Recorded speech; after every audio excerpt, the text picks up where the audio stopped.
Bienvenido al canal Narraciones Budismo. Reconocer al enemigo interior.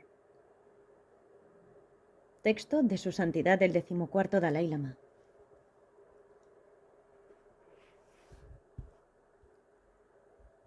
El mayor obstáculo para el cultivo de la compasión y el buen corazón es el egoísmo. La actitud del que se desvive por el propio bienestar y provecho al tiempo que a menudo se olvida del bienestar de los demás. Esta actitud egocéntrica subyace tras la mayoría de nuestros estados anímicos habituales, así como tras los diversos estados de existencia del samsara, y es así la raíz de todas las ilusiones. Por consiguiente, la primera tarea de un practicante de la compasión y el buen corazón es comprender la naturaleza destructiva de las ilusiones y cómo éstas dan lugar naturalmente a consecuencias indeseables. Para ayudarnos a considerar la naturaleza destructiva de las ilusiones y lo indeseable de sus efectos, voy a citar el Bodhisattva Charyavatara. En el capítulo 4, titulado Escrupulosidad, Santideva explica que las ilusiones, como el odio, la cólera, el apego y la envidia, que residen dentro de nuestra mente, son nuestros verdaderos enemigos. Como se ve en las dos estrofas siguientes, afirma que estos enemigos no poseen cuerpo físico con piernas y brazos, ni sostienen armas en la mano, sino que residen en nuestra mente y nos afligen desde dentro. Nos controlan desde dentro y nos convierten en sus esclavos. Sin embargo, normalmente no nos damos cuenta de que estas ilusiones son nuestros enemigos, y por eso nunca nos enfrentamos con ellas ni las desafiamos. Como no desafiamos a las pasiones, ellas residen dentro de nuestra mente sin verse amenazadas y continúan haciéndonos daño a voluntad. Dice así: los enemigos como el odio y la codicia no poseen brazos ni piernas y no son valientes ni sabios. ¿Cómo pues me han utilizado como un esclavo? Porque mientras habitan dentro de mi mente, me hacen daño cuando quieren, y sin embargo, yo los aguanto pacientemente y sin ira. Mas este es un momento inadecuado y vergonzoso para la paciencia. Los pensamientos y emociones negativos a menudo son engañosos. Nos hacen malas pasadas. El deseo, por ejemplo, se nos aparece como un amigo de confianza, algo bello y querido por nosotros. De modo similar, la ira y el odio se nos aparecen como protectores o fiables guardianes. A veces, cuando alguien está a punto de hacernos daño, la ira surge como un protector y nos da una especie de fuerza. Aunque uno puede ser físicamente más débil que su atacante, la ira le hace sentir fuerte. Le da una falsa sensación de poder y de energía, y el resultado es, en este caso, que puede recibir una buena paliza. Como la ira y otras emociones destructivas aparecen con estos aspectos engañosos, nunca las desafiamos realmente. Hay muchas otras maneras similares en que los pensamientos y emociones negativos nos engañan. Para darnos plenamente cuenta de la falsedad de estos pensamientos y emociones negativos, debemos conseguir primero un estado de ánimo calmado. Solo entonces empezaremos a ver su naturaleza pérfida. Si echamos una ojeada a la historia humana, encontramos que un buen corazón ha sido la clave para llevar a cabo lo que la humanidad considera grandes logros.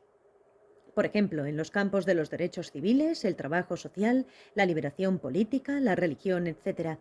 La actitud y la motivación sinceras no pertenecen exclusivamente a la esfera de la religión. Las puede generar cualquiera que simplemente tenga una preocupación auténtica por los demás, por su comunidad, por los pobres y necesitados. Se producen, en suma, cuando se tiene un interés y una preocupación profundos por el bienestar de la comunidad más amplia, es decir, el bienestar de los demás. Las acciones que resultan de esta clase de actitud y motivación pasarán a la historia como acciones buenas y benéficas y como un servicio a la humanidad. Hoy, cuando leemos estas cosas de la historia, aunque los hechos pertenecen al pasado y se han convertido solo en recuerdos, todavía nos sentimos felices y confortados por su causa. Recordamos con un profundo sentido de admiración que esta o aquella persona realizó una tarea grande y noble. También podemos ver algunos ejemplos de esa grandeza en nuestra propia generación. Por otro lado, nuestra historia abunda también en relatos de individuos que han perpetrado los actos más destructivos y perjudiciales, han matado y torturado y han ocasionado la miseria y un sufrimiento indecible a un gran número de personas. Estos incidentes de la historia humana se pueden ver como reflejos del lado oscuro de nuestro patrimonio humano común. Estos hechos solo ocurren cuando hay odio, ira, envidia y una codicia sin límites. La historia del mundo es el registro de los efectos de los pensamientos negativos y positivos de los seres humanos. Esto, creo yo, está muy claro. Al reflexionar sobre estos acontecimientos pasados, podemos ver que si queremos tener un futuro mejor y más feliz, ahora es el momento de examinar la mentalidad de nuestra generación actual y de reflexionar sobre el modo de vida que puede dar lugar en el futuro. El poder omnipresente de estas actitudes negativas no puede exagerarse. A pesar de ser un monje y un sujeto practicante del Bodhisattva Charyavatara, yo mismo a veces todavía me irrito y me enfado, y a consecuencia de ello uso palabras duras contra los demás. Después, unos minutos más tarde, cuando la ira se ha apaciguado, me siento incómodo. Las palabras negativas ya se han dicho, y no hay verdaderamente modo alguno de hacer que vuelvan atrás. Aunque las palabras mismas ya se han pronunciado y el sonido de la voz ha dejado de existir, su impacto sigue vivo. Por consiguiente, lo único que puedo hacer es ir a la persona y disculparme, ¿no es verdad? Pero entre tanto, uno se siente muy avergonzado y turbado. Esto muestra cómo incluso una breve manifestación de cólera e irritación crea una gran incomodidad y turbación en el agente, por no hablar del daño ocasionado a la persona que ha sido el blanco de esa cólera. Así pues, en realidad estos estados anímicos negativos enturbian nuestra inteligencia y nuestro juicio y de este modo causan un gran daño. Una de las mejores cualidades humanas es nuestra inteligencia, que nos permite juzgar lo que es sano y lo que es insano, lo que es benéfico y lo que es perjudicial. Los pensamientos negativos, como la cólera y el apego intenso, destruyen esta cualidad humana especial. Es realmente muy triste. Cuando la cólera o el apego dominan la mente, una persona llega casi a enloquecer, y estoy seguro de que nadie desea estar loco. Bajo su poder cometemos toda clase de actos que a menudo tienen consecuencias destructivas y de largo alcance. Una persona dominada por estos estados mentales y emocionales es como un ciego que no puede ver a dónde va. Y sin embargo, no desafiamos a estos pensamientos y emociones negativos que conducen casi a la locura. Al contrario, a menudo los alimentamos y reforzamos. Al hacerlo, estamos de hecho convirtiéndonos en víctimas de su poder destructivo. Si reflexionáis sobre todo esto, os daréis cuenta de que nuestro verdadero enemigo no está fuera de nosotros. Y dejadme poner otro ejemplo. Cuando vuestra mente está adiestrada en la autodisciplina, aunque estéis rodeados de fuerzas hostiles, vuestra calma difícilmente se verá perturbada. En cambio, vuestra paz y calma mentales pueden verse fácilmente alteradas por vuestros propios pensamientos y emociones negativos. Por lo tanto, y lo repito, el verdadero enemigo está dentro, no fuera. Solemos definir a nuestro enemigo como una persona, un agente externo, que creemos que nos está perjudicando a nosotros o a alguien a quien queremos. Pero este enemigo es relativo e impermanente.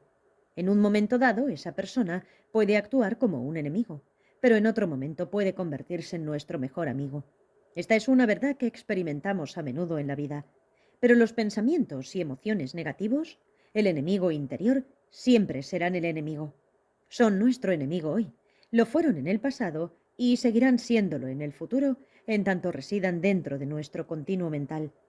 Por esto, Santibhadra dice que los pensamientos y emociones negativos son el auténtico enemigo, y este enemigo está dentro. Este enemigo interior es extremadamente peligroso. El potencial destructor de un enemigo externo es limitado comparado con el de su contrapartida interior. Además, muchas veces es posible crear una defensa física contra un enemigo externo. En el pasado, por ejemplo, la gente, aun cuando estaba limitada en cuanto a recursos materiales y capacidad tecnológica, se defendía construyendo fortalezas y castillos con muchos muros. En nuestra época nuclear actual, las defensas como los castillos y las fortalezas son obsoletas.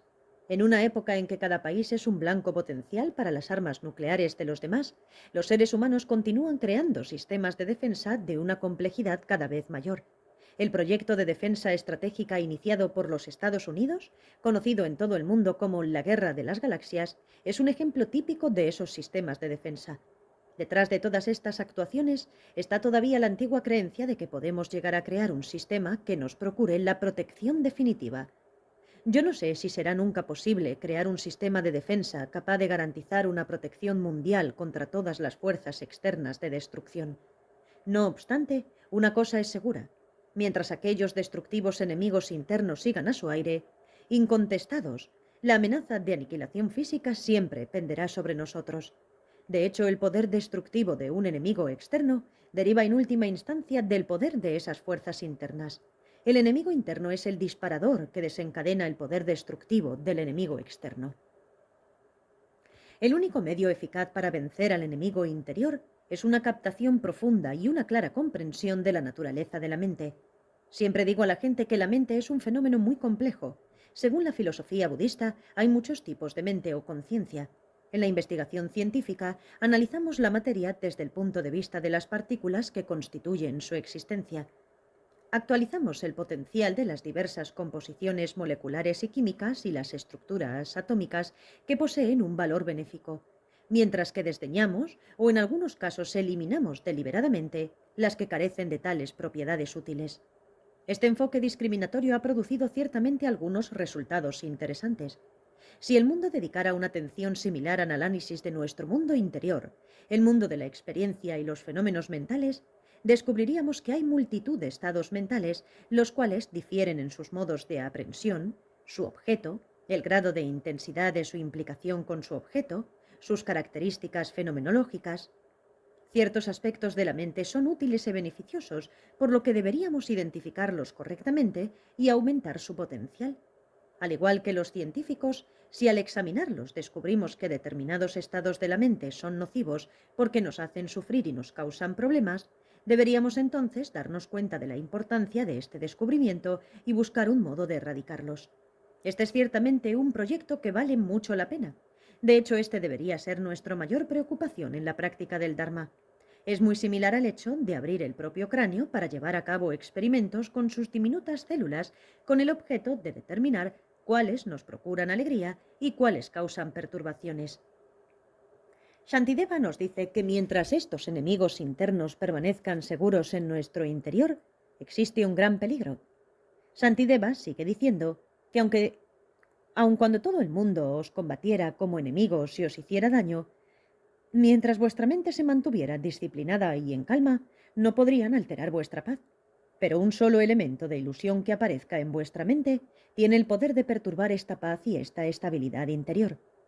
Y así dice el texto: aunque todos los dioses y antidioses se levantaran contra mí como enemigos, no podrían conducirme ni ponerme en el fuego rugiente del más profundo infierno.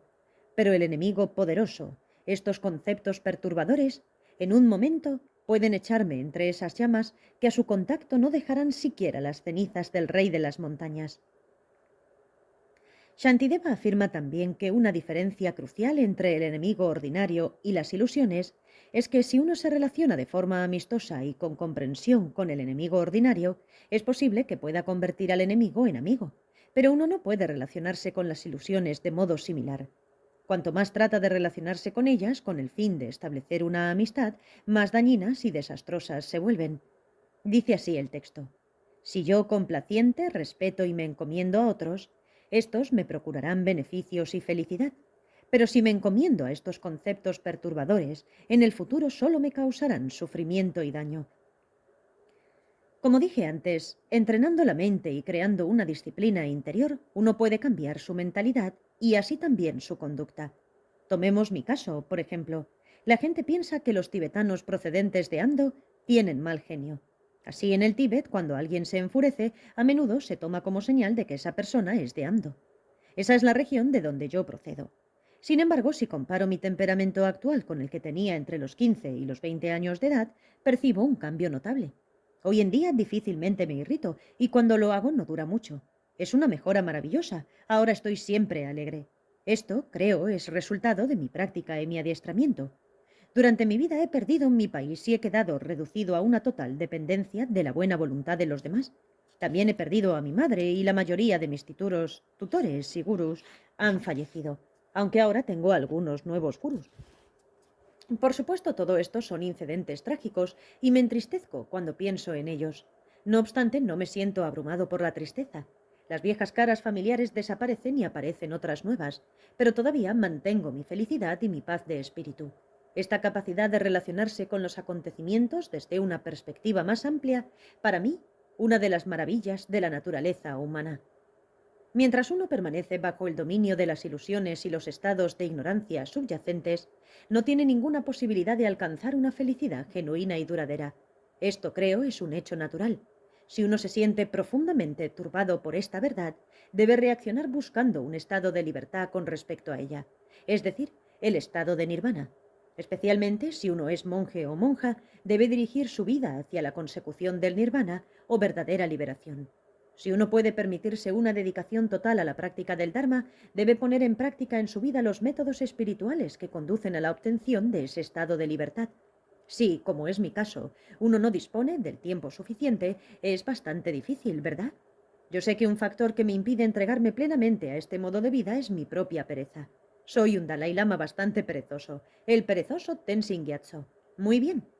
Aunque uno no pueda llevar una vida de dedicación exclusiva a la práctica del Dharma, es muy benéfico reflexionar sobre estas enseñanzas lo más a menudo y posible y esforzarse en considerar transitorias todas las circunstancias adversas y todas las alteraciones.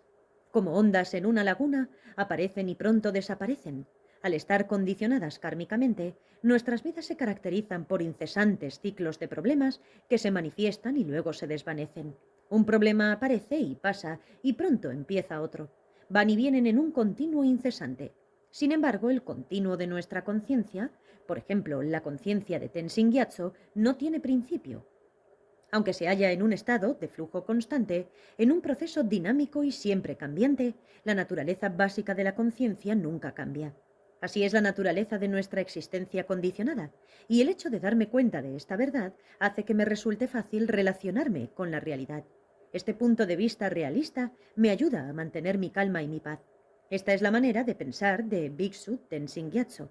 Sé por propia experiencia que la mente puede ser adiestrada y que por medio de este adiestramiento podemos producir un cambio profundo en nuestro interior. Todo esto lo sé, es completamente cierto. A pesar de su influencia omnipresente y su potencial destructivo, hay un aspecto en el que el enemigo interior es más débil que el enemigo externo. Shantideva explica en el Bodhicharyavatara que para vencer a los enemigos corrientes se necesita fuerza física y armas. Se podrían necesitar incluso miles de millones de dólares en armas para combatirlos, pero para combatir al enemigo interior, los conceptos perturbadores, solo se necesita desarrollar los factores que dan lugar a la sabiduría que comprende la naturaleza última de los fenómenos. No se necesitan armas materiales ni fuerza física. Esto es muy cierto. Engañosos conceptos perturbadores. Cuando os abandone el ojo de la sabiduría y os expulse de mi mente, ¿a dónde iréis? ¿Dónde habitaréis para poder herirme de nuevo? Pero débil de mente, he sido reducido a no hacer ningún esfuerzo. En efecto, cuando recibía las enseñanzas orales sobre este texto por parte del difunto Kunu Lama Rinpoche, observé que el Bodhisattva Charyavatara afirma que las ilusiones son humildes y débiles, lo cual no es verdad. Mi maestro respondió inmediatamente diciendo que no se necesita una bomba atómica para destruir las ilusiones. Esto es lo que quiere decir aquí Shantideva. No se necesitan armas costosas y sofisticadas para destruir a los enemigos interiores. Se necesita simplemente engendrar la firme determinación de derrotarlos mediante la sabiduría, la captación de la verdadera naturaleza de la mente. Hay que comprender también verdaderamente tanto la naturaleza relativa de los pensamientos y emociones negativos como la naturaleza última de todos los fenómenos. En la terminología técnica budista, este conocimiento se denomina la verdadera captación de la naturaleza de la vacuidad. Shantideva todavía menciona otro sentido en el que el enemigo interior es más débil. A diferencia de un enemigo externo, el enemigo interior no puede reagruparse y contraatacar una vez que ha sido destruido desde dentro. Gracias por escuchar.